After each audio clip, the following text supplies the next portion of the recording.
एक व्यक्ति नित्य लड्डू गोपाल जी की सेवा किया करता था, लेकिन ठाकुर जी कभी उससे उत्तर ही नहीं देते थे।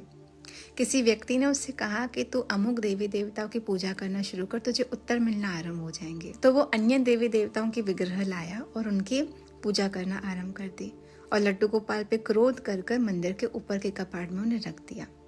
अब जब वो पूजा करने के लिए अगरबत्ती को अर्पित करने लगा तो उसने सोचा कि अगरबत्ती की सुगंध ये लड्डू गोपाल क्यों ले, इसने तो कभी मेरे से बातचीत की नहीं।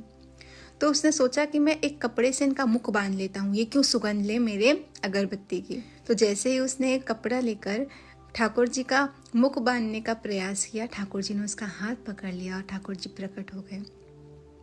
तो उसने ठाकुर जी से कहा, आज तक तो कभी आपने मुझे दर्शन नहीं दिए, मुझसे बात नहीं की, लेकिन अब मैं किसी और देवी देवता की पूजा कर रहा हूँ तो प्रकट हो गए। ठाकुर जी ने मुस्कुराकर कहा कि आज तक तो मुझे केवल मूर्ति समझकर मेरी पूजा कर रहा था, आज तूने मुझे चैतन्य माना, तूने ये जाना कि मैं तेरे अगरबत्ती की सुगंध लूंगा, तो जिस भाव से तू मुझे भजेगा तुझे वैसा ही परिणाम मिलेगा।